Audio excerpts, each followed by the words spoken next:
क्या जब किसी की डेथ होने वाली होती है तब उसको एहसास होने लग जाता है कि उसकी मृत्यु होने वाली है? इंसान जब जन्म लेता है तो उसके साथ एक चीज और जन्म लेती है। वो सिद्धू मूसेवाला के साथ रियलिटी में क्या हुआ? तो अगर उनकी मृत्यु यूएस या कनाडा में लिखी होती तो वहीं पर कुछ होता। उनकी मृत्यु यहाँ लिखी थी अपने परिवार के पास ही, तो यहाँ आके उनकी मृत्यु हुई। ये बहुत ही अजीब बात थी कि लिरिक्स में कोई लिख रहा है अपनी डेथ के बारे में और विजुअली ऐसे वीडियोस भी थी जिसमें पीछे चिता चल रही है, वो गाने गा रहा है। उनके पास एक जीप हुआ करती थी जो उनके घर में सिर्फ खड़ी थी, राइट। बहुत सारे लोगों ने सवाल पूछा था कि जो किन्नर होते हैं उनकी पास्ट लाइफ कैसी होती है? किन्नर मेरे पास आ रहा है, अप्रोच कर रहा है, मुझे भगवान ने ऐसा क्यों बनाया? कितना बड़ा सवाल है सर ये। प्राइवेट पार्ट्स होते हैं ना, उनको उन्होंने ऐसा होता है कि जो बहुत प्यार करते हैं आपस में एक दूसरे से, वो अगले जन्म में भी मिलते हैं। एक दूसरे को हर्ट करने वाले भी मिलते हैं, प्यार करने वाले क्या नहीं मिलेंगे? सर जब कोई इंसान अपने जीवन में बहुत एफर्ट करता है, अपनी तरफ से अपना बेस्ट कर रहा है और कुछ बुरा नहीं भी कर रहा, फिर भी वही इंसान इतना दुख क्यों झेल रहा है? अगली बार उनका जो नेक्स्ट पर्पस ऑफ लाइफ है वो साथ में ऐड ऑन हो जाएगा। जो आपने नहीं किया वो भी, और जो अगला वाला वो भी। कब तक चलता रहता है? जब तक यहाँ से प्राण नहीं निकलता। ऐसा कोई इंसान नहीं होगा जिसने बुरे कर्म नहीं किए होंगे कभी किसी पास्ट लाइफ में। उससे आगे बढ़ते बढ़ते बढ़ते बढ़ते बस एक गंदा कपड़ा जैसे साफ किया जाता है, वो साफ होते होते होते होते क्या कोई आगे जाकर अपनी डेथ देख सकता है, अपनी मौत?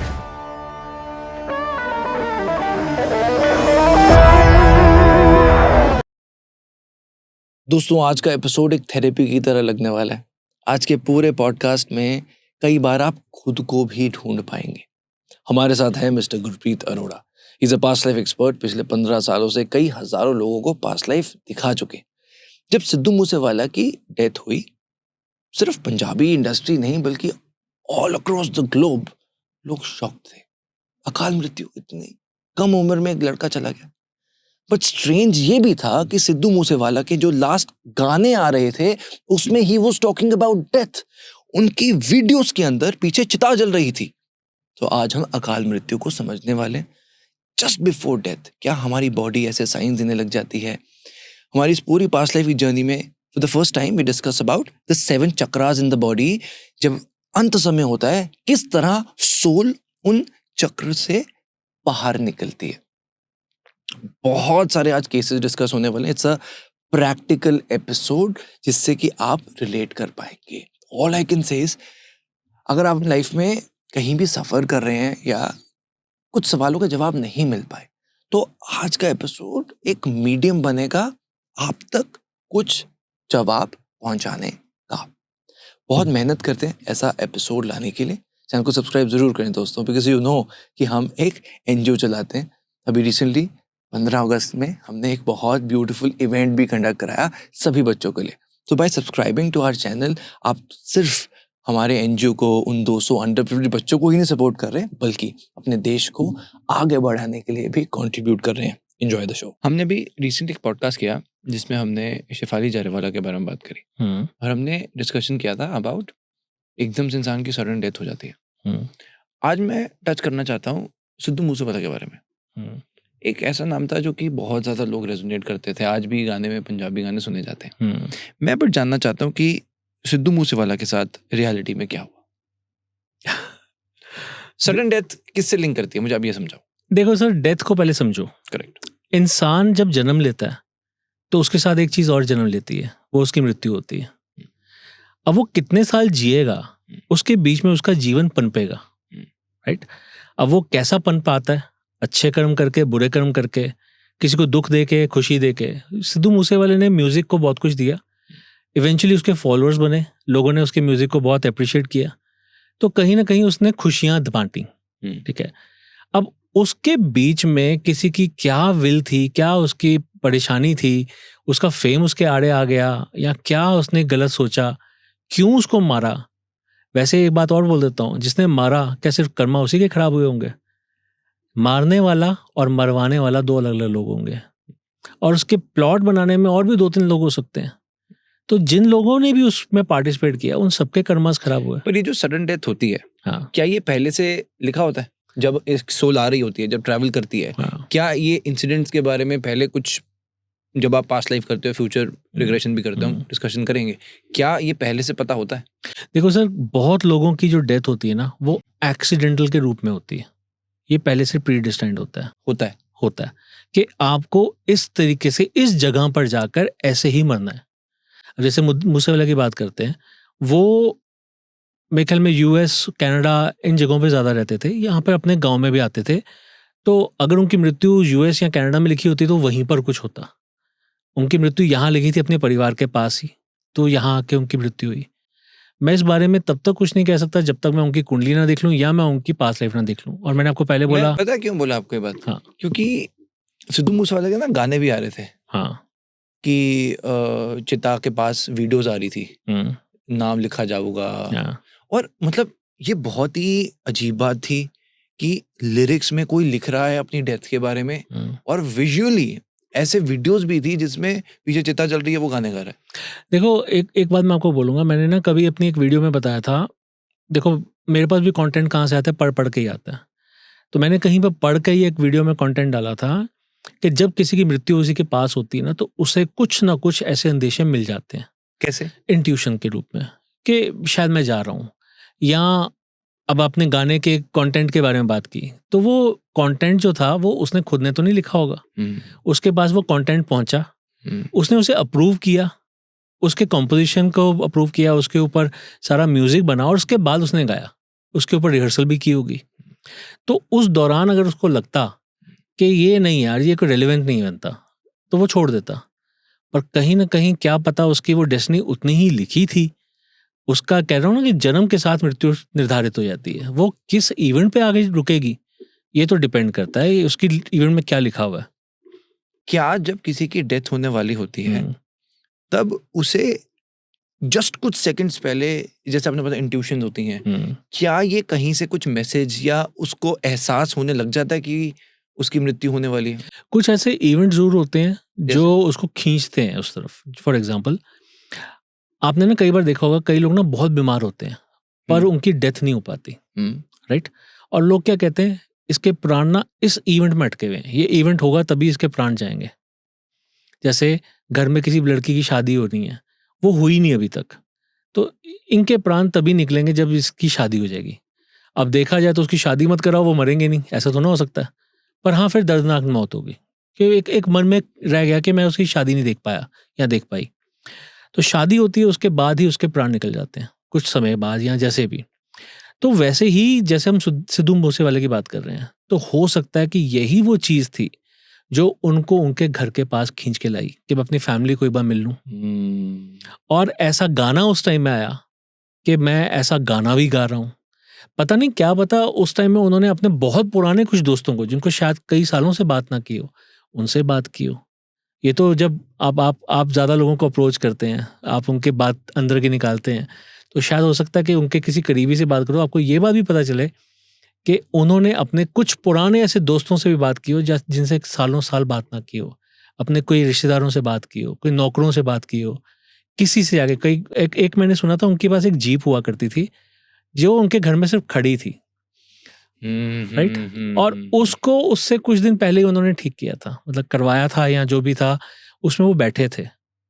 तो वो क्या पता वो खींचा हो उसने उस तरफ, राइट? तो ये चीज जो आती है ना, ये आपको उस तरफ खींच लेती है। सर, ये मोस्टली जैसे ये जो पास्ट लाइफ का कॉन्सेप्ट है, हम इसको एज अ हिंदू चीज़ को डोनेट करते हैं कि काफ़ी हिंदुइज्म से रिलेटेड है। तो क्या ऐसा भी होता है कि कोई आपके पास दूसरे रिलीजन से कोई आया हो, कभी कोई पास्ट लाइफ, कोई ऐसे कोई एक्सपीरियंसेस हो? सोल का धर्म नहीं होता, सोल का कोई जेंडर नहीं होता। अभी मेरे पास अभी मैंने अपने चैनल पे एक वीडियो चढ़ाई थी जिसमें एक सज्जन थे जिनका जन्म महाराष्ट्र में हुआ था। 2 साल के थे जब उनके फादर उनको ले गए थे पाकिस्तान। वहाँ पर ही वो पढ़े लिखे, वहाँ पर उन्होंने मुस्लिम हिस्ट्री पढ़ाई स्कूल में। उसके बाद वो यूके गए अपनी फर्दर स्टडीज़ के लिए, वापस आए, क्योंकि स्टडीज़ के लिए गए थे, वापस आए, वहीं पर उन्होंने जॉब की। फिर उसके बाद कनाडा गए, सिटीजनशिप ली। फिर उसके बाद आज के डेट में वो यूएस में है। वहाँ पर कुछ इंजन ऑयल वगैरह होते हैं, उसका कोई बिजनेस कर रहे हैं। तो ये है हिंदू या मुस्लिम? अच्छा, है मुस्लिम। पाकिस्तान में रहे, ओके, मुस्लिम है, मुस्लिम हिस्ट्री पढ़ाई है। उनका ये कहना था मेरे आस पास ज्यादातर हिंदू क्यों आते हैं। उन्होंने आपसे कांटेक्ट किया? हाँ, अपना पास लाइफ करवाया, और जब उन्होंने पास लाइफ करवाया तो उनके पास लाइफ में उन्होंने मुझे पता क्या सुनाया, गायत्री मंत्र। पास लाइफ में गायत्री मंत्र। उनके पिता थे महर्षि भारद्वाज। ओह, बहुत पुराने टाइम में चले गए थे वो। केव्स में रहते थे, उन्होंने बताया, चादर सी लंबी सी थी जो उन्होंने रैप कर रखी थी। जो वो बोल रहे हैं सब रिकॉर्डेड है और सब कुछ उसमें है, यूट्यूब पे है। जूम होता है ना, जूम में एक साइड में नाम लिखा हुआ आता है, थोड़ा उसको बड़ा करके देखो, आपको नाम भी पता चल जाएगा। और वो वहाँ पर मुझे गायत्री मंत्र सुना रहे हैं। एक मुसलमान गायत्री मंत्र सुना रहा है। मैंने आपको पहला कलमा सुनाया था। मेरा भी तो एग्जाम्पल है, कभी मैंने भी तो जन्म लिया था ऐसे। तो रिलीजन यहाँ पर है। महर्षि भारद्वाज तक पहुंच गए जी। वो तो कितने वेल रिनाउंड और वन ऑफ द मोस्ट। तो आप देखो ना, उसमें मेरा चैनल है, मैं आपको लिंक दे दूंगा, आप लगा सकते हो रेफरेंस के लिए। बट आपको मैं बता रहा हूँ कि हमारे चैनल पे ऐसा भी एक उन्होंने क्या देखा, थोड़ा बताओ ना, महर्षि भारद्वाज को क्या था हो रहा देखो था? बहुत ज्यादा नहीं था, उन्होंने अपनी लाइफ 700 साल देखी। अच्छा, 700 साल जिए थे। हाँ। उनसे मैंने पहले पूछा क्या आपको बाबा दिख रहे हैं? हाँ, बाबा बैठे हुए हैं। कहाँ बैठे हुए? पेड़ के नीचे बैठे हुए हैं। क्या कर रहे हैं? बच्चों को पढ़ा रहे हैं। क्या पढ़ा रहे हैं? क्या आप देख सकते हैं? क्या आप बता सकते हैं? तो तब उन्होंने बताया कि वो गायत्री मंत्र से बता रहे हैं, और वो उन्होंने बोल के सुनाया ट्रांस में रहते हुए। उनका फेस हमने ब्लर किया हुआ है, पर जो साइड में नाम आता है जूम में वो दिख रहा है, और वो बोलते हुए सुनाई दे रहे हैं। सर मुझे थोड़ा सा ये बताओ कि अब डेथ के थोड़ा हम पास आते हैं। सडन डेथ के बारे में हमने समझा। जब एकदम डेथ होती है, हम अक्सर बॉडी पे बहुत सारे अलग अलग चीजें देखते हैं। कईयों की आंखें खुली हो जाती हैं, कईयों का मुंह खुला हुआ होता है, अलग अलग चीजें पूरी बॉडी में होती हैं। और ये अलग क्यों होती है? जब डेथ हो ही रही है, एक कॉमन पैटर्न है, तो सबकी डेथ का पैटर्न सेम क्यों नहीं है? सबकी डेथ एक जैसी भी नहीं होती। किसी की बीमारी से होती है, किसी की सोए निकल गए प्राण, किसी का एक्सीडेंट हुआ अगेन। अब देखो, हमारी बॉडी में ब्रॉड लाइन बात करते हैं, 7 चक्र हैं, ठीक है। 7 चक्र जो हैं वो अपने आप में अपनी अपनी इंपॉर्टेंस रखते हैं, और उनका ऐसे माना जाता है नीचे की जो 3 चक्र हैं, मूलधारा चक्र, स्वादिष्ठान चक्र और मणिपुर चक्र, ये कहीं ना आपके भौतिक चीज़ों के साथ जुड़े हुए हैं, ठीक है। उसके बाद हार्ट चक्र आया था, वो आपके इमोशंस के साथ जुड़ा हुआ है। कम्युनिकेशन जो है वो भी आपके कहीं ना कहीं आपके इमोशंस के साथ जुड़ी हुई है, क्योंकि आप मीठा बोलोगे तो मीठा सुनोगे, कड़वा बोलोगे तो कड़वा भी सुन सकते हो। तो वो जो आपने बोला, आपने दूसरे को अगर हर्ट किया तो वो भी हर्ट वाली लैंग्वेज में ही आपको बात करेगा आपसे। तो यानी कि आपने हार्ट चक्र को उसके भी डिस्ट्रैक्ट कर दिया और अपना भी खराब कर लिया। पर इससे ऊपर ये 2 चक्र जो हैं, इनको माना जाता है gateway of spirituality and spirituality. Okay, right. तो अगर अलग अलग पर्पस हैं तो प्राण निकलने के अलग अलग बिंदु भी हैं। कई लोगों का आपने देखा होगा, कईयों की ना मृत्यु जब होती है तो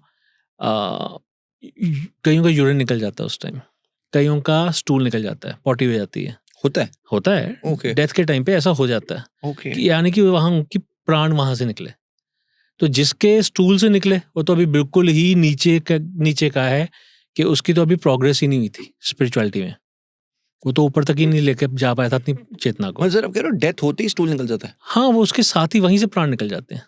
प्राण निकलने को मुझे प्राण निकलते हैं हमारे किसी न किसी छेद से, हमारे किसी न किसी छिद्र से। प्राण निकलने का मतलब इज इक्विवेलेंट टू सोल वहां से जा रही है? हाँ, सोल वहां से जा रही है। ओके, ठीक है। तो देखो, हमारी बॉडी जो है वो क्या है, एक धरती तत्व और जल तत्व है। उसके अंदर वायु भी है, अग्नि भी है, आकाश भी है। आकाश क्या है? वही तो हमारी आत्मा है, वही हमारी चेतना, वही हमारी सोल है। अब वो जाएगी तो कहीं ना कहीं से तो जाएगी ना।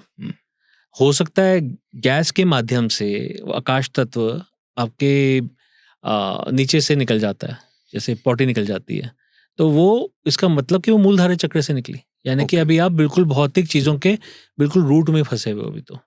Materialistic life.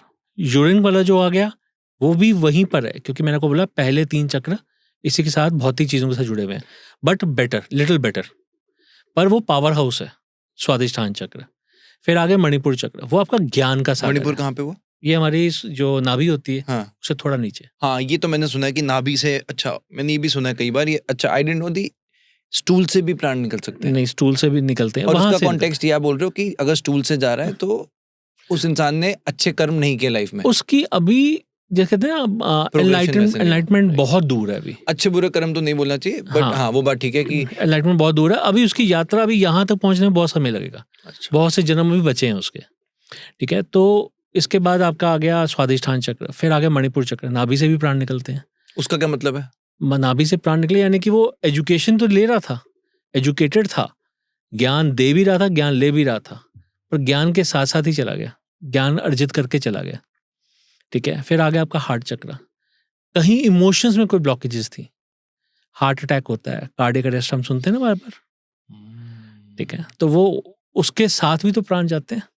और कितने ज्यादा केसेस हैं आज की डेट में, लोग शेफाली जरीवाला का यही हुआ है, कार्डियक अरेस्ट ही हुआ है। ठीक है, आपने सुना होगा वो ट्रेडमिल पे एक्सरसाइज करते करते निकल जाते हैं। अरे सर, अभी मणिपुर कहीं पर था, I don't remember the state, वहां पे वो लड़की बिल्कुल फिट थी, डांस कर रही थी स्टेज पर, हेल्दी थी, और cardiac arrest, passed away, gone. बहुत ज्यादा। तो सर मतलब आप ये कह रहे हो शेफाली जरीवाला का भी कहीं ना कहीं कुछ इमोशनल होगा? हो सकता है, क्योंकि उसका एक डाइवोर्स भी हुआ था।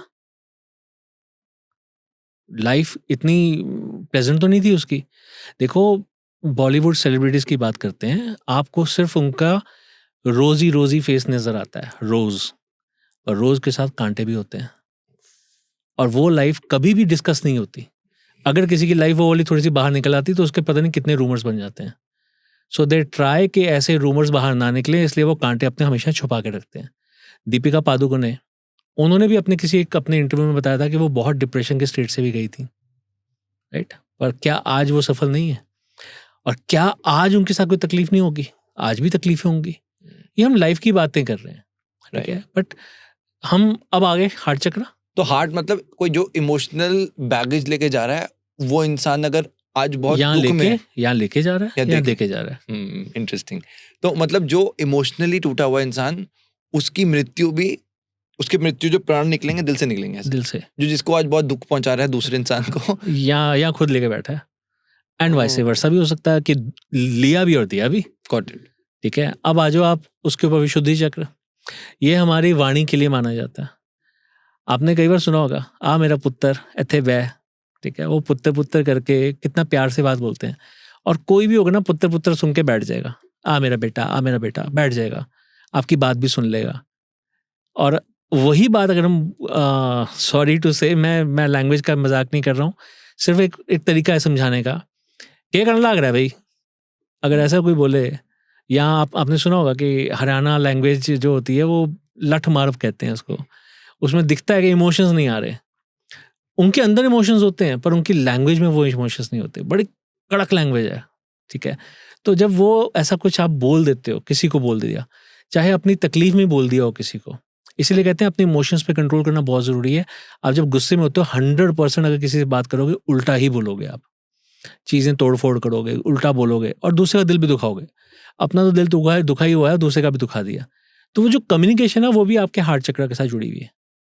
आपने कम्युनिकेशन ही ऐसी की कि दूसरे का दिल दुखाया, दूसरे का दिल दुखाया तो उसने भी ऐसा कुछ बोल दिया, आपका दिल भी दुखा। अब प्राण यहाँ से गए यहाँ से गए, ये डिपेंड करता है, बट ये दोनों एक दूसरे के साथ कनेक्टेड है, बहुत हद तक कनेक्टेड है। अब इससे ऊपर आ जाते हैं तो स्पिरिचुअल जर्नी शुरू हो जाती है, गेटवे टू स्पिरिचुअलिटी, थर्ड आई।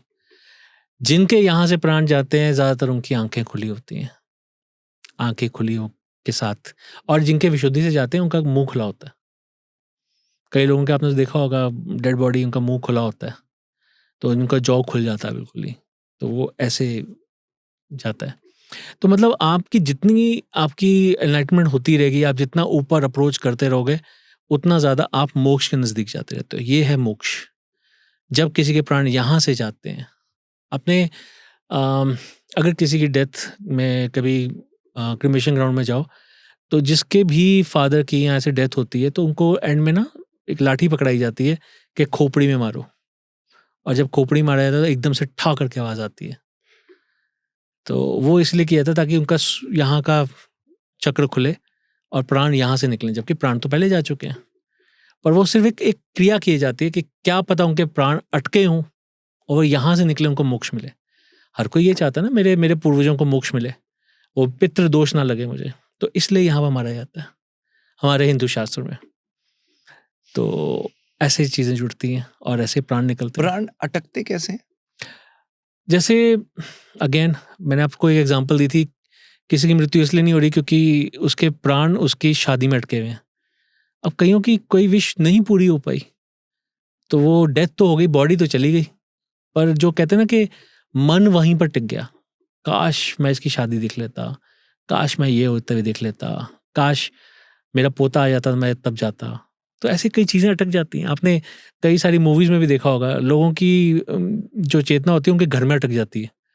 ये घर में किसी का हाथ नहीं आने दूंगा। भूतनाथ मूवी देखी थी हमने, तो क्यों भाई तुम लेके आए थे? आत्मा वो फिर शरीर के अंदर ही है, आप यही कह रहे हो?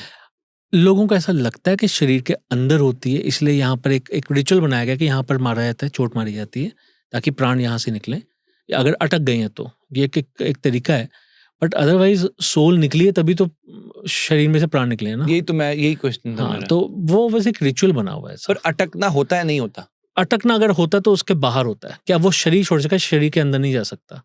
अगर शरीर के अंदर चला गया फिर तो जान ही आ गई ना। तो आप ये कह रहे हो वो आत्मा फिर अपने पाथ में नहीं गया, बल्कि वो आत्मा वो वहीं भटक पर रही है। देखो, वैसे भी 13 दिन माना जाता है, 13 दिन तो आत्मा यहीं पर रहती है। जब 13 दिन यहाँ रहती है, क्यों रहती है? ताकि जो मेरा मोह है अपने लोगों के साथ, वो देख लूँ मेरे एब्सेंस में क्या कर रहे हैं, मेरे बारे में क्या बोल रहे हैं। अभी किसी को बोला गया कि आप इनके अंतिम संस्कार करोगे, अंतिम संस्कार किया, सब कुछ किया, और थोड़ी देर बाद जाकर कह रहे हैं पिला दो यार, कुछ खिला दो यार, मतलब नॉनवेज खिला दो। तो मतलब तुमसे 13 दिन सब्र नहीं हो रहा कि उनकी यात्रा आगे आरंभ हो जाए, तो फिर तुम आगे और पीछे उनके बारे में क्या क्या करते होगे। तो डिटैचमेंट कैसे होगा? ऐसी तो होगा।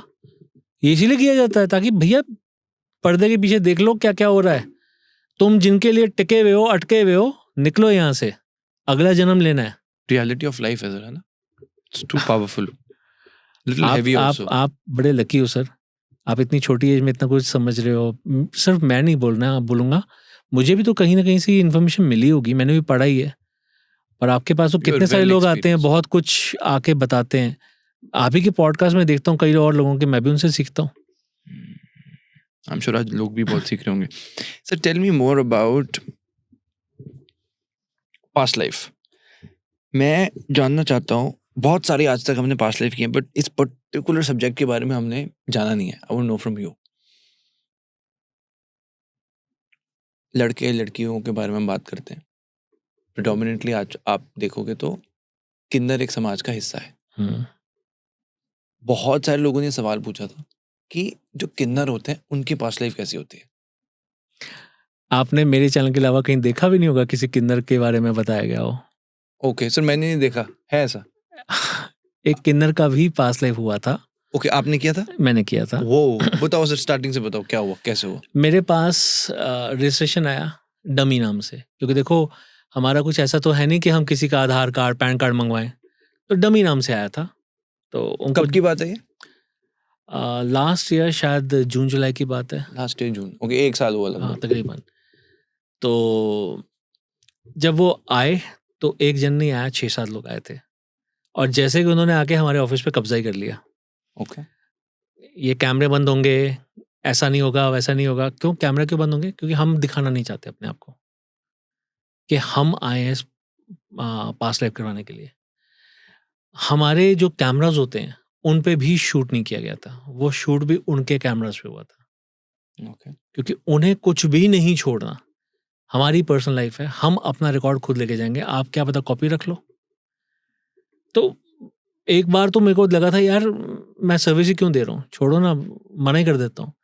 पर फिर ये सोचा यार ये चीज़ मेरे पास दोबारा कब आएगी, ये अपॉर्चुनिटी मुझे एक्सप्लोर करने को कब मिलेगी। अब एक किन्नर मेरे पास आ रहा है, अप्रोच कर रहा है कि मैं जानना चाहता हूँ मैं किन्नर क्यों हूँ भाई। कितना बड़ा सवाल है सर ये। ठीक है, मुझे भगवान ने ऐसा क्यों बनाया। ठीक है, तो उनका पास लाइफ किया। जब उनको पास लाइफ में लेके गए तो पता चला जी कि लूट मार करते थे।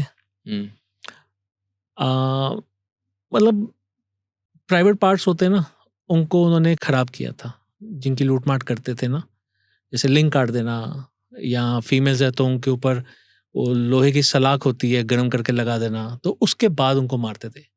वो जो तसीहे दिए, जैसे पंजाबी में तसीहे कहते हैं, दुख दिए, वो ऐसे इतना टॉर्चर किया, तो वो टॉर्चर करके उसके बाद उनको मारते थे। कई लोग तो उसी वक्त उनकी जान निकल जाती थी। तो जब वो किया था, आज उनके साथ हो गया, और वो लोगों की घृणा, लोगों का तिरस्कार लेते हुए वो जी रहे हैं। पर जाते हुए जितने वो आते हुए उन्होंने जितना हो हल्ला किया था, जाते हुए आप मानोगे नहीं, पिन ड्रॉप साइलेंस के साथ गए थे, pin drop silence, because they got their answer. एक का हुआ था, 6 का नहीं हुआ था, बट एक को जवाब मिला तो बाकियों की हिम्मत ही नहीं हुई कि हम करवा लें। उनको कहते हैं हमारा भी कोई ऐसा ही होगा, हमें नहीं करवाना। तो ऐसा एक किन्नर के साथ हुआ था। मेरे पास एक, आपने किन्नर की बात की, मेरे पास जुगालो आया था, I hope I am pronouncing it right, male prostitute, बहुत अच्छा, गुड लुकिंग। उसने अपना नाम आई डोंट रिमेंबर अब उसने नाम क्या बताया था, पर उसने भी गलत ही बताया था और साफ बोल दिया था मैंने गलत नाम है। वो भी अपने कैमरे लेके आया था। अच्छा, लोग बड़े समझदार अपने अपने कैमरे लेके आते हैं, और हमारे जब ऑफिस में आते हैं तो कैमरे लगे हुए हैं वहाँ पर, होता है ना सीसीटीवी कैमरा चेक करने के लिए सब ठीक हो कि हाँ, नहीं। भाई हमें भी सिक्योरिटी चाहिए होती है, कल को क्लाइंट कुछ बोल दे कि आपने मेरे साथ ऐसे किया वैसे किया। Safety purpose. हाँ, तो सबसे पहली चीज तो उनकी यही थी। ये कब का केस है, ये मेल प्रोस्टिट्यूट वाला? आई गेस ये लास्ट ईयर मई का या ऐसे करते अच्छा, होगा। इसी के अराउंड है, किन्नर केस के हाँ, आसपास। ओके, या शायद फरवरी मार्च में होगा, I don't remember now. Okay. ठीक है, तो उन्होंने भी कैमरे बंद करवाए पहले, तो फिर अपने कैमरे इंस्टॉल किए। अंडरस्टूड। ठीक है, क्योंकि मैं एक वीडियो में बोल चुका था कि फलाने बंदे ने अपने कैमरे लाके शूट करवाया था, मेरे कैमरे यूज़ नहीं होने दिए थे। तो शायद ये सुन के उनके दिमाग में आया हो, वो मुझे फॉलो करते हो। तो उन्होंने आपको आती बता दिया था आई एम अ प्रोस्टिट्यूट? हाँ, उन्होंने खुद ही? पहले तो उन्होंने आगे बताया कि मैं आपसे अपनी हॉरोस्कोप दिखाना चाहता हूँ। फिर हॉरोस्कोप में कई सारी चीज़ें निकली जो मैंने उनको करेक्टली बताई। अब देखो, मैं एग्जैक्टली नहीं बता सकता, मैं ब्रह्मा नहीं हूँ, पहले मैं बता रहा हूँ, मैं ब्रह्मा जी नहीं हूँ। मैं सिर्फ जो लिखा है मैं उसको ट्रांसलेट करके बता सकता हूँ कि ऐसी पॉसिबिलिटीज आपकी लाइफ में हुई होंगी। तो जब उन्होंने उसके साथ रिलेट किया तो फिर उन्होंने सच्ची बात बताई। फिर कन्फेस किया? फिर उसके बाद उन्होंने पहले बोला कि मैं सीखना चाहता हूँ। अच्छा, इन्होंने ऑनलाइन सीखा भी था, पर हमेशा इनका कैमरा बंद रहता था। पहले 3 महीने उन्होंने सीखा था, आपसे? मुझसे एस्ट्रोलॉजी सीखी थी। Got it. बट जब उनको दिखा ना कि मैं उससे किसी कंक्लूजन में पहुंच नहीं पा रहा हूँ, तब उन्होंने सोचा मैं सेशन करवाऊंगा। फिर वो आए, उन्होंने आके अपना हॉरोस्कोप चेक करवाया। तो उनकी आवाज़ मुझे ऐसे लग रहा था जैसे मैंने सुनी हुई है, क्योंकि आप जूम पे कैमरा बंद कर सकते हो, आवाज़ सुना बंद कर सकते हो। Okay, okay.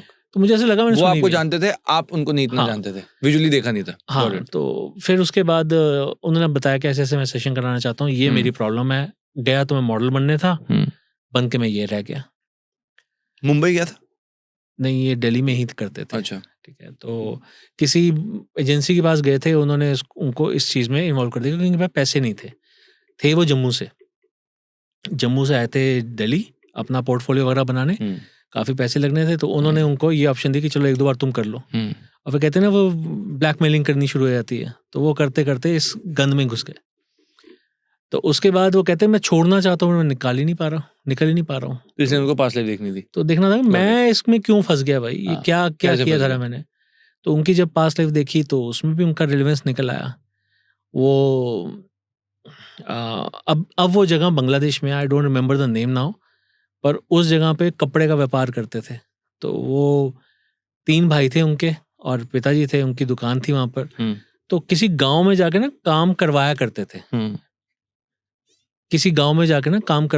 जैसे होता ना सिलाई कढ़ाई, ऐसे ऐसे कपड़ा बनवाना, तो वहाँ करवाया करते थे। तो जब वो वहाँ पर करवा रहे थे, तो वहाँ से जब भी जाता, तो उन्होंने वहाँ पर ये नहीं बता रखा था कि मेरी ऑलरेडी शादी हो रखी है। तो कोई ना कोई लड़की गुड लुकिंग थे, तो चल पड़ती थी साथ में कि भाई हमारा समाज ऐसा है कि हम एक्सेप्टेबल तो होंगे नहीं, चलो वहाँ जाके शादी कर लेंगे, किसी को क्या पता चल रहा है। तब ना टीवी थे, ना कैमरे थे, ना कुछ और था, किसी को क्या पता चल रहा है। वो जाके लड़की बेच देते थे। तो बेचने की वजह से अब वो बिक रहे थे। तो ये हो रहा था। एग्जैक्टली देखो पता क्या, मैंने पिछले 2007 में मैंने सीखा था, 2008 से मैं इस चीज़ को करता आ रहा हूँ। इतने सारे मेरे पास, आप you name it, I tell you the example कि हाँ मेरे पास ऐसी ऐसी चीज़ें आई हैं, ठीक है। पर आप बोलो कि एग्जैक्टली उनके सारा कुछ याद रहे कि क्या क्या Obviously, था, कौन सी जगह का था, तो वो नहीं हो सकता। पर हाँ मैं आपको उसके क्रक्स बता रहा हूँ कि क्या क्या निकला था। ऐसे किसी को पेन होता है, सिवियर पेन, जैसे गर्दन, एक लेडी मेरे पास आती है, मेरी गर्दन पे यहाँ पेन होता है, मुझसे बर्दाश्त ही नहीं होता कि क्या हो रहा है मेरे साथ, मेरे को चुभन होती है। कितना टेस्ट करा लिया, पता चला जी कभी उसकी गर्दन काटी गई थी। तो जहाँ से, और वहाँ पर निशान था, जैसे होता है ना एक ब्लेड का निशान होता है, वैसा निशान था। तो ऐसे कई सारे केसेस आए हैं। सर मुझे एक बात बताओ कि एट द एंड जैसे जो भी इसका रेलेवेंस बनता है, इतना आप देख ही रहे हो, इतना जान ही रहे हो, तो सर मुझे ये बताओ कि इंसान अपनी करंट लाइफ में ऑब्वियसली अच्छे कर्म करो, वो सब बातें हैं, बट सर इंसान को, अब हर इंसान कहता है कि मेरे को पीस चाहिए और कुछ ना कुछ पास्ट लाइफ का एक कार्मिक डेट कोई लेकर आ रहा है, और अब इस जन्म में तो अभी कॉन्शियसली तो मुझे भी नहीं पता होगा कि मैं पिछले जन्म से क्या लेकर आ रहा हूँ। मैं बड़ा अगर आपसे पूछूं कि आपके इस एक्सपीरियंस से मुझे ये बताओ कि आज जो बंदा बहुत कुछ फील कर रहा है, फेस कर रहा है, सफ़र भी कर रहा है फैमिली में, रिलेशनशिप में, तो वो अपने आप को किस तरह से रखे कि वो अपनी लाइफ को अच्छे से जिए और फाइनली जो ये कार्मिक डेट है उससे निकल जाए। देखो, इसके बारे में थोड़ा सा मैं आपको अपने बारे में बताना चाहूँगा। मैं पहले एयरलाइन इंडस्ट्री में था। 2007 में मैं खुद डिप्रेशन में गया था। तब तक तो मैं इन चीज़ों को जानता भी नहीं था। मैं गया साइकोलॉजिस्ट के पास, साइकेट्रिस्ट के पास। फिर उन्होंने मेरे को दवाइयाँ देनी शुरू की, नींद आती थी। मैं कहा यार ये पागल बना देंगे मेरे को, तो काम कैसे करूँगा मैं। तो फिर मैंने इसका सहारा लिया हीलिंग का, हीलिंग कराई अपनी।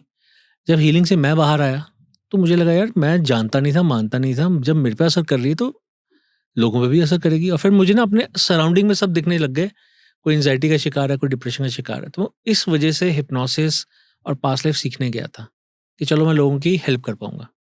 और उस टाइम में ऑनलाइन का काम नहीं था, उस टाइम में सब कुछ ऑफलाइन हुआ करता था। ये ऑनलाइन तो कोविड के बाद शुरू हुआ है। तो 2008 ऑनवर्ड्स मैंने ये करना शुरू किया। 2019 में आपने सुना होगा नाड़ी शास्त्र होता है एक, उसमें तामपत्र निकाले जाते हैं। तो मैंने जाके अपना अंगूठा दे दिया, वहाँ नाम नूम नहीं पूछते, अंगूठा दे दिया। तो 5 बार तो मेरे को बताया उन्होंने कि आपके तामपत्र नहीं मिल रहे। छठी बार मैच कर गए। जब मैच किए तो उन्होंने बताया कि आपको इस एज में स्पिरिचुअलिटी में आना था।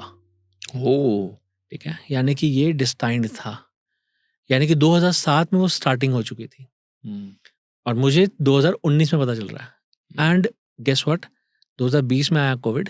मैंने क्या कहा था, मैं किस इंडस्ट्री में था, एयरलाइन। फ्लाइट्स ऐसे बैठ गई थी ना, और ये काम ऐसे टेक ऑफ किया था। सोच के देखो, मतलब जो काम मेरे साथ 2019-20 में होना था उसके लिए मुझे डेस्टिनी 2007 से रेडी कर रही थी। और आज जो मैं लोगों की पास्ट लाइफ करता हूँ, जो लोग मना कर देते हैं कि दिखाना नहीं, बिल्कुल नहीं दिखाना, उनकी मैं सिर्फ स्टोरी बताता हूँ अपनी वीडियो में। तो मैं स्टोरी क्यों बताता हूँ, या मैंने अभी आपको रेफरेंसेस क्यों दिए, या मैं अभी आपके पॉडकास्ट में क्यों हूँ, वो इसलिए हूँ ताकि मैं इस बारे में लोगों को ज़्यादा से ज़्यादा बता सकूँ कि अगर मैं इस पर्पज़ के लिए पैदा हुआ हूँ, अगर ये मेरी स्पिरिचुअलिटी में आने का एक कारण था, मेरी डेस्टिनी में लिखा था, तो फिर लोगों को बताना भी तो मेरा एक फ़र्ज़ है ना, कि कर्मा आपके सामने क्या लेके आ रहे हैं। हम कहते हैं कि एक क्या और क्यों इंटरकनेक्टेड है। आप आज पॉडकास्ट कर रहे हो, क्यों कर रहे हो, क्या कारण है? Purpose to help people. What kind of people? आपका एनजीओ है, एनीबडी आपका एनजीओ है, श्योर। ठीक है, आप उसको सपोर्ट कर रहे हो, आप अपनी नीड्स भी पूरी करते हो, राइट? मैं गलत तो नहीं कह रहा। आपके साथ आपका स्टाफ होगा, आप उनकी सैलरीज निकाल रहे हो, यानी कि उनका घर भी कहीं ना कहीं आपके इस काम से चल रहा है, ठीक है। तो ये तो हो गया क्या कर रहे हो, क्यों कर रहे हो। ये है इसका जवाब कि आप एनजीओ को सपोर्ट करने के लिए कर रहे हो। कर क्या रहे हो? पॉडकास्ट कर रहे हो। कर क्या रहे हो? आप अलग अलग चैनल्स को ऑपरेट कर रहे हो। कब से कर रहे हो? 2016 से कर रहे हो। भैया आप तो इंजीनियर हो, इंजीनियरिंग की ना आपने, तो फिर आप इस फील्ड में क्यों आ गए? What brought you here? किया कुछ और था, करना कुछ और था, कर कुछ और रहे हो। तो जो कर रहे हो क्या, उसका रेलेवेंस मिल गया क्यों। तो उसी तरह से मेरा जो आज पर्पस है वो ये है कि यार मैं लोगों को ये बताऊं क्या किया था, किसकी वजह से कोई क्या भुगत रहा है, रुक जाओ, कुछ गलत मत करो। कभी भी गलत थॉट भी मन में आता है तो सोच लो, यार वीडियो देखी थी, इसमें उसके साथ ये हो गया, उसकी लाइफ बड़ी मिजरेबल है, कल को मुझे ऐसी अपनी लाइफ नहीं चाहिए, इसका इफेक्ट कहीं मेरे बच्चों पे ना आ जाए, कल को मेरी फैमिली पे ना आ जाए, कल को मेरे नए जन्म पे ना आ जाए। तो सिर्फ बताने का एक तरीका है, पर कलयुग है, सुनने के बावजूद भी लोग नहीं करते। जिनके मल्टीपल पार्टनर्स होते हैं, जैसे जिसके एक्स्ट्रा मैरिटल अफेयर्स भी होते हैं, पोटेंशियली अपने एक्सपीरियंस से इन लोगों की पास्ट लाइफ कैसी होती है? सर एक स्टोरी बताता हूँ आपको। एक मेरे पास सज्जन है जिनकी 3 तलाक हो रखे हैं। मैंने अभी 3 शादियों के बारे में बताया था। पहली से तलाक हो गया तो दूसरी शादी की, दूसरी से तलाक हो गया तीसरी शादी की, तीसरी से तलाक ही नहीं हो रहा, चौथी के साथ लिव इन में रह रहे हैं ऑस्ट्रेलिया में। ठीक है, और उनका क्या है कि तीसरी से तलाक हो तो मैं चौथी से शादी करूं, और जो चौथी है जो लिव इन में है, पहली बार उससे कोई कंसीविंग हुई है, पर वो भी मिसकैरेज हो गया। अब जब उनका पास्ट लाइफ देखा तो पता चला यहाँ हैदराबाद के पास कोई जगह थी बड़े पुराने टाइम की, तो उनका क्या था कि उन्होंने पहली बीवी से 2 बच्चे किए, फिर पहली को छोड़ दिया कि क्योंकि कहते हैं ना कि आप अलाउ करोगे तो सेकंड मैरिज कर सकते हैं, इस्लाम में भी ऐसा है। तो उन्होंने अलाउ नहीं किया तो उनको छोड़ दिया, तलाक दे दिया, दूसरी शादी कर ली। अब दूसरी ने भी अलाउ नहीं किया तो उसको भी छोड़ दिया, उसके भी 2 के 3 बच्चे थे, फिर तीसरी शादी की। अब तीसरी को ये पता था ये 2 तलाक कर चुका है, अगर मैंने अलाउ ना किया तो मैं दर दर कहाँ भटकूंगी। फिर उसके बाद उसने एक्सेप्ट किया, चौथी से शादी की। अब एक चाहे उनको ऑस्ट्रेलिया में मिली हो जाके, पर वो 4 शादियां जो उस टाइम में हुई थी, अभी तो 4 लेडीज उनकी लाइफ में आ गई, तब इन्होंने छोड़ा था, अब इनको एलमनी दे के छुड़वाना पड़ा या छोड़ा पड़ा।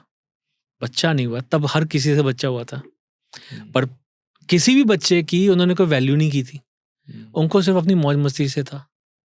तो आ गया आपने उन्होंने आपने वो पूछा था कि एक्स्ट्रा मैरिटल, यहाँ तो एक्स्ट्रा मैरिटल भी नहीं हुआ है, तो डाइवोर्सेस हुए। तो एक्स्ट्रा मैरिटल जो होता है वो भी कहीं ना कहीं आपके कर्मों के साथ जुड़ रहा है, क्योंकि आप एक्स्ट्रा मैरिटल करके उसकी भावनाओं के साथ भी खेल रहे हो, और जो घर पे बैठी आपकी वाइफ है उसके इमोशंस के साथ भी खेल रहे हो। Got it.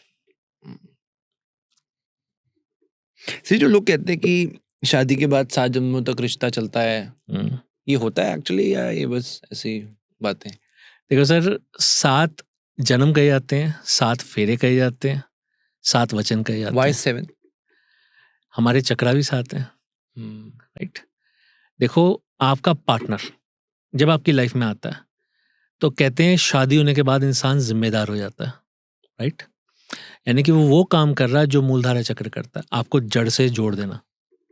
तो आपका पार्टनर अगर सही है, आप दोनों सही हो, मैं गलत की बात ही नहीं कर रहा, अभी आप दोनों पार्टनर सही हो, आपकी लाइफ में एक अच्छा पार्टनर आया तो उसने आपको जड़ से जोड़ दिया, अपने घर से जोड़ दिया, आपको जिम्मेदार बना दिया, यानी मूलधारा चक्र सेटिस्फाई हो गया। शादी होती है तो प्लेजर भी होता है, स्वादिष्ठान चक्र, प्रोडक्शन होती है, क्रिएटिविटी होती है, बच्चे होते हैं, तो स्वादिष्ठान चक्र भी सेटिस्फाई हो गया। फिर कहीं ना कहीं आप शादी के बाद बहुत कुछ सीखते हो, मणिपुर सेविंग्स करते हो, ठीक है, तो वो आपको सेविंग सिखाता है, वो आपको पैसा जोड़ना सिखाता है, आपको लुटाने से रोकता है, प्लस आपको कहीं ना कहीं एक्सपीरियंसेस दिखाता है। आपने देखा होगा शादी के बाद कुछ लोग कुछ दोस्तों को छोड़ देते हैं और कुछ नए दोस्त बना लेते हैं, फैमिली के साथ ज़्यादा जुड़ जाते हैं, या फैमिली को बिल्कुल छोड़ देते हैं, व्हाटएवर, उनके पार्टनर पर डिपेंड करता है। तो मणिपुर चक्र भी सेटिस्फाई हो गया। अब जब आपकी वाइफ अच्छी है या आपका हस्बैंड अच्छा है, आपके बच्चे हो चुके हैं, तो आप इमोशनली बहुत कनेक्ट हो गए, आपका हार्ट चक्र भी सेटिस्फाई हो गया। उसके बाद आए थे ऊपर विशुद्धि चक्र। विशुद्धि चक्र क्या है? कम्युनिकेशन। आप अपने बच्चों को ट्रीट कैसे करते हो, आप अपने पेरेंट्स को ट्रीट कैसे करते हो, अपनी वाइफ को ट्रीट कैसे करते हो। कहते हैं ना कई बार कि बीवी से बहुत गलत तरीके से बोलता है, लेडीज के प्रति बहुत गलत तरीके से बात करता है। अगर आपने वो गलत तरीका यूज़ नहीं किया, अच्छा तरीका यूज़ किया, तो ये 5वां वचन कह लो, चक्र कह लो, या 5वां जन्म कह लो, सेटिस्फाई हो गया। उसके बाद हम क्या कहते हैं, बच्चों की शादी हो जाएगी तो हम बुढ़ा बूढ़ी संन्यास ले लेंगे, 4 धाम की यात्रा पे चले जाएंगे। तो आप गेट वे टू स्पिरिचुअलिटी पे आ गए, थॉट प्रोसेस पहले रेडी हो गया, रिटायरमेंट पहले रेडी हो गई, हम ये करेंगे। और उसके बाद राम राम राम राम माला जपते रहते हैं। तो जिसके ये 7 चक्र सेटिस्फाई हो जाते हैं, उसके 7 जन्म वहीं पर सेटिस्फाई हो जाते हैं। तो जिसने ये काम कर लिया, अपनी लाइफ पूरी जी ली अपने पार्टनर के साथ अच्छे तरीके से, वो अगले जन्म में अगली पार्टनर ढूंढेगा ना। तो अगर आपको ये नहीं करना, मतलब अपने पार्टनर के साथ ही रहना, तो फिर करते रहो गलत, अपने पार्टनर के साथ भी, अपनी लाइफ के साथ भी। सर जो ऐसा होता है कि जो बहुत प्यार करते हैं आपस में एक दूसरे से, वो अगले जन्म में भी मिलते हैं। एक दूसरे को हर्ट करने वाले भी मिलते हैं, प्यार करने वाले क्या नहीं मिलेंगे? मिलते हैं, बिल्कुल मिलते हैं। ओके। देखो, ट्विन फ्लेम आपने सुना होगा। ठीक है, अब बहुत से लोग ना ट्विन फ्लेम को अपने पार्टनर से जोड़ लेते हैं, which is actually not the case. थोड़ा बताओ ट्विन फ्लेम के बारे में। देखो, ट्विन फ्लेम माना जाता है कि एक मैं हूं और एक वो है, हम दोनों पैरेलली एक दूसरे के साथ साथ चलेंगे और हम हर जन्म में मिलेंगे। हर जन्म में मिलेंगे और हम हर जन्म में मिलेंगे, ये कॉन्सेप्ट एज है। पार्टनर्स? नहीं, यही मैं बोलना चाहता था। अगर कभी कोई आपका ट्विन फ्लेम आपका पार्टनर रह चुका है तो हो सकता है अगले जन्म में आपकी माँ, आपकी बहन, आपका दोस्त, आपकी बॉस, कोई ऐसा मिले, ऐसा बन के मिले। और कई लोगों को तो ट्विन फ्लेम उनके बुढ़ापे में जाके मिलता है। और वो लविंग होगा? हाँ, ज्यादा वो लविंग होगा। ओके। ठीक है, वो कई बार ऐसा हो सकता है मुंह का तीखा हो, जैसे आपके दादाजी हैं आपके ट्विन फ्लेम, तो आपको सिखाने के लिए कड़वा बोल सकते हैं, पर अंदर से प्यार करते पर होंगे। अंदर से प्यार करते हैं, तभी तो कड़वा बोल के सही रास्ते पे लाना चाहते हैं। ओके ओके ओके सर, तभी मतलब आप अगर लॉजिकली सोचो, शायद इसी वजह से सबकी लाइफ में हर कोई अलग अलग होता है जिससे उसका बहुत अटैचमेंट होता है। हाँ, कोई मम्मी से बहुत प्यार करता है, बहुत। कोई पापा से करता है, कोई दादा से करता है, कोई नाना से करता है, कोई शायद अपने दोस्त से करता हो, हाँ, बहुत से ऐसे लोग, कोई अपने Got कुलीग it. से भी करता है। कोलीग से भी करता है, ऑफ कोर्स। मेरे पास एक प्रिंसिपल थी, Interesting. एक government Interesting. Teacher, government school की प्रिंसिपल थी। वो कहती मेरी कुलीग है जो मुझे ऐसे ट्रीट करती है जैसे वो मेरी माँ है। मेरी माँ ने इतना प्यार नहीं किया। ठीक है, और मैंने आपको एक बात और बोली, कई बार ट्विन फ्लेम आपको बुढ़ापे में जाके मिलता है। कैसे? आपने जन्म लिया, आपकी शादी हुई, आपके बच्चे हुए, बच्चों के बच्चे हुए, क्या पता वो बच्चों के बच्चे जो है वो आपका ट्विन फ्लेम हो। और कई बार ऐसा भी एक केस तो ऐसा भी आया था कि आपकी शादी हुई, उसके बाद आपके बच्चे हुए, बच्चों की शादी हुई, समधी निकले ना, वो आपके ट्विन फ्लेम थे। ऐसा बॉन्ड था उन दोनों के बीच में जैसे बिछड़े हुए भाई मिले हों। तो ट्विन फ्लेम किस एज में मिलेगा? हम 30, 35, 25 में सोचते हैं ट्विन फ्लेम अभी तक आया नहीं मेरी लाइफ में। हम बड़े वो हो जाते हैं कि यार अभी तक क्यों नहीं आया लाइफ में। भाई लाइफ आपकी देखो पहले है कितनी, क्या पता आपकी लंबी लाइफ है तो आपको अभी आगे जाके मिलना हो, पर आपको मिल जाएंगे जाने से पर पहले। सर सबकी लाइफ में ये जरूरी है कि ट्विन फ्लेम हो ही हो? 2 क्षण के लिए मिले पर मिल जाते हैं, मिलते जरूर है मिलते जरूर हैं सबको। कई बार। एक मेरे पास सज्जन आए थे, उन्होंने बताया था कि उनका एक एक्सीडेंट हुआ था। He was very much unconscious. उनको उस रास्ते से उठाकर हॉस्पिटल ले जाने वाला, और जब तक उनकी फैमिली नहीं आई थी, वो इंसान उनका ट्विन फ्लेम था। पर उसके बाद वो कभी फैमिली के सामने नहीं आया, और बाद में कई सालों बाद ट्रेन में मिल गया। कई साल, क्योंकि जब किसी एक्सीडेंट हुआ होगा तो अनकॉन्शियस होगा ना वो, पर जैसे कहते हैं थोड़ी सी आंख खुलना और हॉस्पिटल में उसकी शक्ल देख लेना, तो उसकी कोई अपीयरेंस ऐसी होगी या मार्क कोई ऐसा होगा जो उसने पहचान लिया था, तो वो ट्रेन में मिला था जाके। तो ऐसे भी ट्विन फ्लेम्स मिल जाते हैं कुछ क्षण के लिए। तो ट्विन फ्लेम मिल जाते हैं, वो आपके लिए कितने टाइम के लिए मिल रहे हैं ये डिपेंड करता है, पर मिलेंगे जरूर। और सर ये तो हो गया जो इंसान बहुत प्यार करता है उसके एक ट्विन फ्लेम बन जाती है अगले जन्मों के लिए। जो बहुत आपस में लड़ाइयाँ होती हैं जिस रिलेशनशिप में, तो वो आगे चलकर क्या बनता है फिर? एक इसी लड़ाइयों वाली बात से एक याद आता है मुझे। एक कपल आया मेरे पास, उनकी शादी को तकरीबन 9-10 साल हो गए थे, जल्दी अर्ली मैरिज हो गई थी 21-22 की एज में, और 31-32 की एज में आए थे मेरे पास। कहते हम जब ऑफिस जाते हैं एक दूसरे को टेक्स्ट करते रहते हैं, वो इमोजीज भेजते रहते हैं, वो प्यार वाली। ठीक है, मिलते हैं, रात को इकट्ठे होते हैं, लड़ पड़ते हैं। ये तो बहुत लोगों का होगा। ठीक है, एक सोफे पे सो रहा है, एक बेडरूम में सो रहा है। तो वो जानना चाहते थे भाई क्या है ऐसा, एक दूसरे के खिंचाव भी होता है, बहुत प्यार है, पर एक दूसरे के साथ रह भी नहीं पाते, पास में आते। और कोई अगर गलती से वो बोल दे ना डाइवोर्स ले लो, किसी और को मूव ऑन कर लो, वो भी नहीं होता, क्योंकि इस जन्म में तो हम बहुत प्यार कर रहे हैं और इस जन्म में हमारे कर्मा बहुत अच्छे हैं। तो जब उनका पास्ट लाइफ किया, अच्छा एक चीज़ मैं बड़ी डिस्क्लेमर पहले दे देता हूँ, जब भी मैं कभी किसी पार्टनर का एक करता हूँ ना पास्ट लाइफ, चाहे वो बच्चे के लिए हो, चाहे वो अपने रिलेशनशिप के लिए हो, तो बड़ा क्लियर मैं उन दोनों को अलग अलग बात करता हूँ हस्बैंड वाइफ से कि भैया ऐसा ना हो कि पास्ट लाइफ में कुछ निकल आया और आपने उसकी ब्लेम गेम शुरू कर दी और कल को पता चले डाइवोर्स का कारण वो बन गया। तो मैं इस चीज़ में बड़ा क्लियर बोल देता हूँ, मैं पहले उनको काउंसल करता हूँ कि ये काम नहीं होना चाहिए, जो बीत गया वो बीत गया। तो वो जब मेरे पास आए तो पता चला जी कि किसी पास्ट लाइफ में जो लेडी थी वो बड़ी मिशीवियस थी, वो लूट मार जैसे चोरी चकारी करती थी, कुछ उसने राजा को चुराया था या कुछ किया था, I don't remember the exact case, पर हाँ उसका कॉन्सिक्वेंस पता है, उसको फांसी की सजा दी गई थी। लड़की को? उस लड़की को, उस जन्म में लड़का था ना, हाँ। तो फांसी की सजा दी गई थी। और जो इसका भी हस्बैंड था, हाँ। वो जल्लाद था, उसने फांसी पे चढ़ाया था। तो ये देखने के बाद वो दोनों हंस रहे थे, दोनों हंस रहे थे। तू तो था ही जल्लाद, मैं तो कहती थी तू जल्लाद है। तो ऐसा भी कई बार निकल आता है। अब Okay. देखो, अब हम जब किसी को लेके जा रहे हैं, हम नहीं जानते कि पास्ट में क्या निकलेगा, ऑब्वियसली। पर एक ट्रॉमा होता है। हो सकता है उस टाइम जब वो उसको चढ़ा रहा था, उसने उसका फेस कवर किया हो या उसको रस्सी जब पहनाई हो, जो भी किया हो, आंखों का होता है ना कि एक आई टू आई कांटेक्ट होता है, तो वो कांटेक्ट ऐसा हुआ हो कि बस उसके बाद अगले जन्म में मिले। सर इसका मतलब ये हुआ कि हर इंसान के पास ये मेमोरी इस क्षण में मौजूद। आई एम सॉरी, आपको एक छोटा कट शॉर्ट कर रहा हूँ। एक चीज उसमें और डिस्कस हुई थी। हाँ। तब उसने उसका हुक्का पानी बंद किया था, हाँ। जल्लाद ने, क्योंकि उसको मार दिया तो अब क्या खाएगा हाँ। पिएगा। आज उसका ब्रेड अर्नर वो बना था। ठीक है, तो वो कनेक्शन मेरे को याद है, वो कनेक्शन ऐसे जुड़ा था, तो एकदम से याद आ गया। आई एम सॉरी, मैंने आपको आपकी आवाज़ काट दी। Sure interesting. मैं सिर्फ भूल गया अब। सॉरी, मुझे लग रहा था ऐसे भूल जाओगे आप। अब आपको एक बड़ी इंटरेस्टिंग सी बात बताता हूँ। मेरे पास एक सज्जन आया है गुजरात से, फादर मल्टी मिलियनियर, उनका कपड़े का बहुत बड़ा व्यापार है, होलसेल का, और साथ में उनकी चेन थी ज्वेलरी शॉप्स की। वो चाहते हैं, उनका अकेला बेटा है, वो इसी को आगे बिजनेस लेके चले। पर उसका रुझान था मुझे हीरो बनना। तो वो पहुंच गया जी मुंबई और जाके स्क्रीन टेस्ट दिया उसने। डायलॉग हिंदी में है, बोल पंजाबी रहे। ये कैसे हुआ भाई? फिर वो एकदम जैसे शॉक होके वापस आया, अपने पेरेंट्स को आगे बोला कि कुछ तो हुआ है मेरे साथ, गलत हुआ है, ये क्या हो गया मेरे साथ। और उन्होंने आके जो मुझे बताया वो ये बताया कि हम तो कभी राजस्थान तक नहीं आए, दिल्ली तो बहुत दूर की बात है, पंजाबियों के साथ हमारा कोई लेना देना ही नहीं हुआ। जो भी आते भी हैं, मैं हर किसी से डील थोड़ा ना करता हूँ, मैं तो एक ओनर हूँ, डील करने वाले तो ऑफिस में बहुत सारे लोग हैं, मैं हर किसी से डील नहीं करता। मेरा पंजाबी से कोई वास्ता नहीं पड़ा आज तक, और मेरा नहीं पड़ा तो मेरे बेटे का कहाँ से पड़ेगा।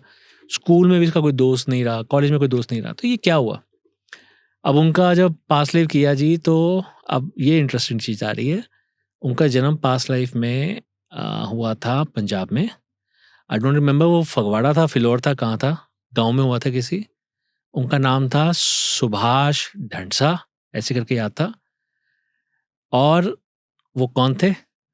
आज के हमारे जो सुपरस्टार हैं धर्मेंद्र जी, उनके कज़न भाई। सुभाष जी का फिल्मी नाम वीरेंद्र था, और उनकी डेथ हुई थी गोली लगने की वजह से। कुछ जैसे मिलिटेंट्स थे तब पंजाब में काफ़ी, तो जैसे अब सिद्धू मूसेवाला की आपने बात की, आई डोंट नो क्या वजह थी क्या नहीं थी, उन्हें किसी ने गोली मार के मार दिया था, गोली मारी गई थी उनको। तो ये भी एक केस आया था, और वहाँ पर उन्होंने पंजाबी बोली थी जो उनको नहीं आती थी। मतलब सर वो धर्मेंद्र के भाई की आत्मा थी? हाँ, कज़न भाई, नॉट रियल कज़न, पर हाँ। उसके बाद मैंने, क्योंकि बाद में देखा था, गूगल भी किया, क्योंकि अब ऐसा कोई केस आए, कोई रेलेवेंस बताए, वीरेंद्र लोग उनके ऑटोग्राफ मांग रहे हैं, उनके पास फियर थी, कॉन्टेसा थी, पता नहीं कौन सी गाड़ी बताई थी उन्होंने। तो जब ऐसा कोई रेलेवेंस आता तो हम गूगल में सर्च करते हैं, और जब सर्च किया था तब पता चला था कि वाकई में उनकी 88 में डेथ हुई थी। आई गेस 48 का जन्म था, 40 साल की एज में उनकी डेथ हो गई थी। और ये भी केस आया था। जैसे अगर हम देखें जो जैसे सर अगर हम अपने प्रधानमंत्री श्री नरेंद्र मोदी जी की बात कर लें, अब बचपन से एक ऐसी हार्ड लाइफ चाय वाला, और जो हिस्ट्री रही है, जो कि बैकग्राउंड रहा है प्रधानमंत्री मोदी का, वो बहुत ही टू द पॉइंट रहा है। और आज ऐसा देखना कि पूरी दुनिया में कहीं भी जा रहे हैं, he is being recognised worldwide, और सत्ता में बार बार जीतना इलेक्शंस, तो जो कोई इस तरह से होता है तो उसकी पोटेंशियली पास्ट लाइफ कैसी होती है? चलो अब हम बात करते हैं प्रधानमंत्री जी की। स्ट्रॉन्ग विल पावर, जमीन के साथ जुड़े हुए, मूलधारा चक्र स्ट्रॉन्ग है, अपने आप पे पूरा कंट्रोल है, पावर हाउस है, हमेशा एक्टिव दिखते हैं, इसका मतलब स्वादिष्ठान चक्र भी कंट्रोल में है। मणिपुर चक्र, नॉलेज, किस विषय में नॉलेज नहीं है। आज एआई की बात करते हैं, शायद आपको मुझे कम पता होगा, उनको ज़्यादा पता होगा, राइट। उन्होंने वहाँ पे जाके सेमिनार भी किया था फ्रांस में, तो वहाँ पर भी अच्छा खासा एग्जाम्पल दे के आए थे, ठीक है। तो इसका मतलब नॉलेज भी बहुत है। हार्ट पे पूरा कंट्रोल है, इमोशंस पे बड़ा कंट्रोल है। मैं आपको एक छोटी सी बात बताता हूँ। मैं काठमांडू गया, तकरीबन 3 साल पहले की बात है। उस फ्लाइट में उनके कुछ जानकार थे, उनके कुछ रिश्तेदार थे, मोदी जी के। मोदी जी के। इकोनॉमी क्लास ट्रैवल कर रहे थे, और बार बार फ्लाइट में आकर उनसे स्पेशली पूछा जाता था, पर उन्होंने कोई भी एक्स्ट्रा एडवांटेज नहीं लिया, ठीक है। और बाय चांस की बात है, उनकी सीट मेरे साथ वाली थी, बट क्योंकि वो भी ओवरवेट थे थोड़े से, ठीक है, तो हम दोनों इकट्ठे बैठ नहीं पा रहे थे। तो उन्होंने रिक्वेस्ट की कि क्या मेरी सीट चेंज हो सकती है, तो उनको दूसरी सीट दी गई और उनकी जगह पे कोई और आगे बैठ गए। तो जब हम फ्लाइट से निकले, तो हम, वो होता है ना शटल से जाते हैं तो अपना बैगेज वगैरह लेने, तो रास्ते में हमारी काफ़ी बातचीत हुई। तो उनको भी वहाँ पर 3-4 दिन रुकना था, मुझे भी 3-4 दिन रुकना था। तो वहाँ पर वो कई सारे लोगों के साथ आए हुए थे। तो वहाँ जाते जाते उन्होंने बोला, मैं कहा आपको तो एक प्रोटोकॉल मिल सकता था। कहता आप देख तो रहे थे कितना पूछ रहे थे, और कहते ये प्रोटोकॉल अगर हमने ले लिया ना, तो मोदी जी हमारी जान ले लेंगे, हम यूज़ नहीं कर सकते, ठीक है। तो अपने हार्ट पे कितना इमोशंस पे उनके कंट्रोल है कि अपने रिश्तेदारों को बोल रखा है कि तुम एक्स्ट्रा एडवांटेज नहीं उठाओगे, वाह। ठीक है। जब वो बोलते हैं तो दुनिया सुनती है। वक्ता, योगा पूरे वर्ल्ड में लाने वाले कौन है? मोदी जी। तो अब जिसकी लाइफ, अब आप एक चीज़ और देखना, आप ये भी समझना, श्री श्री रविशंकर जी कह लीजिए, जितने भी अच्छे महापुरुष कह लीजिए, उनके फेस पे एक तेज होता है अलग से, होता है। राइट। मोदी जी वो तेज दिखता है ना। यानी कि कहीं ना कहीं उनकी चेतना यहाँ तक है। वो ठीक है, वो श्री श्री रविशंकर नहीं है, पर वो उनसे कम भी नहीं है। वो पूरा देश चला रहे हैं और कहीं ना कहीं भले के लिए काम कर रहे हैं, मुझे ऐसा लगता है। अब किसी को मेरे से हो सकता है कि अलग विचार हो, बट मुझे ऐसा लगता है कि देश के भले के लिए कर रहे हैं। राइट। तो सर ये तो उनका करंट लाइफ हो गया। हाँ। मैं जानना चाहता हूँ, जो ऐसे लोग होते हैं अपने एक्सपीरियंस से, ऐसे लोगों का पोटेंशियली पास्ट लाइफ कैसा हुआ होता है?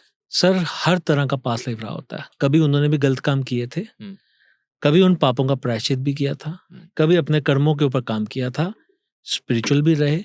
वही जर्नी आगे बढ़ाते बढ़ाते आ रहे हैं, क्योंकि सोल हर एक्सपीरियंस लेती है। ऐसा कोई इंसान नहीं होगा जिसने बुरे कर्म नहीं किए होंगे कभी किसी पास्ट लाइफ में। उससे आगे बढ़ते बढ़ते बढ़ते बढ़ते बस एक गंदा कपड़ा जैसे साफ किया जाता है, वो साफ होते होते होते होते अच्छा कपड़ा बन गया। सर इसका मतलब ये कह रहे हो कि जितने बुरे कर्म थे वो बैलेंस हुए होंगे, उसके बाद जाकर इस लाइफ टाइम में प्रधानमंत्री का पद मिला, राइट? जी। बट आप मुझे ये बात बताओ, when you talk about salvation, when you talk about moksha, when you talk about soul, तो सोल के लिए सक्सेस मटेरियलिस्टिक कैसे हो सकता है? सर उनके लिए क्या मटेरियलिस्टिक है? उनको जितने गिफ्ट मिले, उनके लिए नहीं, मैं एक उस स्टैचर की बात कर रहा हूँ जो मान लो बहुत स्टैचर की बात करते हैं। अब हम श्री श्री रविशंकर जी की बात करते हैं। वो इतने लोगों को ज्ञान देते हैं, पैसा इतना है उनके पास, इतनी प्रॉपर्टी है उनके पास। क्या पहनते हैं वो? सूट बूट देखा कभी उनका? क्या पहनते हैं वो? क्या क्या ऐसा चीज एक्स्ट्राऑर्डिनरी ले रहे हैं वो? खाना भी उनका पूरा सात्विक है, ठीक है। पार्टी वार्टी आपने, अच्छा उन्हीं के साथ कंपैरिजन में मोदी जी को ले आता हूँ, क्योंकि आपने ये 2 नाम हमने लिए हैं। मोदी जी को ले आते हैं, पीछे फ्रांस गए हुए थे, उन्होंने एक ग्लास पकड़ा था वाइन का और उन्होंने टेस्ट भी नहीं किया उसको। तो वो जितने मर्जी जहाँ मर्जी हो, वो अपनी लिमिट्स में है, अपने अपने ऊपर ही काम कर रहे हैं। ऐसे तो बहुत सारे लोग हैं। अब हर सोल जो है वो हर जर्नी को क्रॉस करके आई है। हर सोल शेर भी बनी है, बिच्छू भी बनी है, हर चीज बनी है। तो उसके पास तो हर एक्सपीरियंस है, तभी तो सैल्वेशन पे पहुंचेगी। तो आई गेस यही जवाब है मेरा। तो फ्यूचर प्रोग्रेशन भी होता है? बिल्कुल होता है। जानना चाहते हैं? नहीं सर, मैं नहीं जानना चाहता, मैं समझना चाहता हूँ पहले। हाँ। फ्यूचर प्रोग्रेशन में पास्ट तो हमने कई बार डिस्कशन भी किया है, बहुत हम्म। सारे रेलेवेंस हमने रेफरेंसेस भी ले लिए हैं। हम्म, फ्यूचर पे थोड़ा सा बात करते हैं कि हम आगे ले जाते हैं किसी को, क्या कोई आगे जाकर अपनी डेथ देख सकता है, बिल्कुल दिख सकता है, अपनी मौत? बिल्कुल दिख सकता है, देखना चाहे तो। आज तक ऐसा किसी ने हिम्मत नहीं की पूछने की। जो जो एग्जैक्ट केसेस, पता लगेगा हाँ एग्जैक्ट पता चलेगा क्या हो रहा है। कैसे डेथ हुई थी। जैसे अब आप कह रहे हो सडन डेथ होती है, हाँ, ये कार्डियक अरेस्ट हो गया, या किसी की कहीं के पहाड़ों में दब के मौत हो जाती है, कहीं को कुछ हो जाता है, कहीं सोए सोए चले जाते हैं, तो पता किसी ने चलेगा। कभी अपने लिए नहीं या किसी और के लिए पूछा हो कभी? यार कुछ ऐसे हैं जो अपने किसी रिलेटिव के लिए पूछते हैं कब जाएंगे, कब उनकी प्रॉपर्टी में मिलेगी। किसी ने कोई पेरेंट्स वेरेंट्स के लिए किया कभी? ऐसा किया, करे? पर मैंने वो सेशन नहीं किया, ओके। अनएथिकल, मेरे को नहीं लगता वो करना चाहिए। क्या बोलूँ मैं उनको, बट अच्छा, ओके, आपने किया नहीं वो? नहीं किया ही नहीं। पर हाँ आपको एक एग्जांपल दे सकता हूँ फ्यूचर लाइफ का। एक लेडी है अहमदाबाद से, हम्म, अनमैरिड थी तब, 2018 के आसपास की बात होगी, एग्जैक्ट डेट नहीं बता सकता हूँ, पर हाँ उसके आसपास की बात होगी। उस टाइम में उनका ये था कि उनके ऑफिस में कोई लड़का था जिससे वो अट्रैक्ट भी होती थी, बट उसके साथ कोई बॉन्डिंग नहीं हो पा रही थी, और उसकी वजह से इतना चिढ़ती भी थी वो कि मैं जॉब भी छोड़ दूंगी। और उनका एक सवाल था कि लड़के ही मेरे दोस्त क्यों बनते हैं, लड़कियां क्यों नहीं दोस्त बनती, और उनके फादर से भी नहीं बनती थी। ये 3 क्वेश्चन हो गए। चौथा ये था मेरी शादी होगी या नहीं होगी। तो पहले तो उनको पास्ट लाइफ दिखाया, पास्ट लाइफ में पता चला कि जो उनकी शादी होती है तो ये वही लड़का था, पर इन्होंने पास्ट लाइफ में उस लड़के को छोड़ दिया था और किसी और के साथ भाग गई थी। एक सवाल का जवाब मिल गया। दूसरा सवाल था कि लड़कियों से दूरी क्यों है, लड़कों से ज्यादा क्यों है दोस्ती। तो उनकी फैमिली में जितनी भी लेडीज थी, चाहे वो मायके साइड हो चाहे वो ससुराल साइड हो, सबको बिट्रे करके भागी थी। तो वो एक कारण था जिस वजह से कभी भी लेडीज उनके नजदीक आई नहीं। ओके, ठीक है। ओके। अब आ गया उनका तीसरा सवाल, शादी होगी कि नहीं होगी। तो उस टाइम में वो जॉब कर रही थी, उन्होंने जॉब स्विच किया, तो उन्होंने अपने आप को देखा फ्यूचर लाइफ में कि वो अपना खुद का काम कर रही है। मेडिकल ट्रांसक्रिप्शन का कुछ काम होता है, वो उसके लिए ट्रेनिंग देती थी, ट्रेनर थी। तो उन्होंने अपना ही करना शुरू किया एंड उनको अच्छा इनकम आना शुरू हुआ। ऑल ऑफ सडन कोविड आ गया और अच्छा बन गया उनका, क्योंकि उस टाइम में तो लोग घर पे बैठ गए थे, सैलरीज मिल नहीं रही थी, पर क्योंकि वो अपना उन्होंने काम तब तक शुरू कर लिया था तो अच्छा खासा पैसा आ रहा था उनके पास। फिर उन्होंने ये भी देखा कि वो यूएस गई थी, सेम यूएस गई थी और वहां आके उनकी शादी होती है। अब वो सेशन हो गया। 2021 में शायद उन्होंने बताया कि मैं यूएस में हूँ, नहीं उन्होंने बताया नहीं, व्हाट्सएप पे स्टेटस आता है, उसमें उनकी मैंने वीडियोस देखी फ्लाइट लैंड करने की और नॉर्थ कैरोलिना, तो वो दिखाया, वो उन्होंने स्टेटस डाल रखा था। तो मैंने उनको मैसेज किया कि फाइनली यू रीच यूएस, तो होप यू गेट मैरिड सून। तो आगे से उसका आ गया नमस्कार कि आई होप सो टू। तो उसके बाद 23 में शायद उनका मैसेज आया कि eventually I got married. Wow. तो जो जो उन्होंने देखा था वो वैसा वैसा ही फ्यूचर में देखा, पर क्योंकि उनका क्वेश्चन शादी को लेकर था तो वहीं तक गए, तो वहीं तक गए। आगे भी जा सकते हैं। अगर उनका क्वेश्चन होता जरूर जाते। ऐसे एक मेरे पास आए थे अमृतसर से, वो कहते हैं कि मैं देखना चाहता हूँ मेरे अगले 5 साल में मैं कहाँ हूँगा, मेरी फैमिली कैसी होगी। तो उन्होंने देखा 5 साल बाद उनके पेरेंट्स नहीं होंगे। तो ये कोविड टाइम की बात है।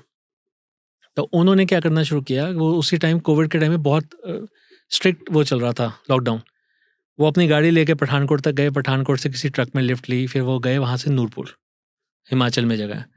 वहाँ जाके 14 दिन का क्वारंटाइन होता, पर क्योंकि वो छुप के गए थे इसलिए 15 दिन अपने पेरेंट्स के साथ रहे, वापस आए। तो उन्होंने ये मुझे आने के बाद बताया कि क्योंकि मैंने अपने फ्यूचर लाइफ में ये देखा है तो मैं अब ये करना शुरू कर रहा हूँ। पर 4.5 साल बाद पेरेंट्स पास हुए, तो जो उन्होंने देखा था वो हुआ।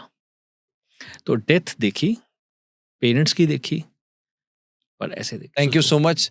दूसरी बार हम मिले हैं और दूसरा हमारा एपिसोड है, 1 साल बाद हुआ है, बहुत सारी और कहानियां हैं। And thank you so much again for sharing all the beautiful stories. It was such a pleasure to host you again. Thank you sir, thank you once again.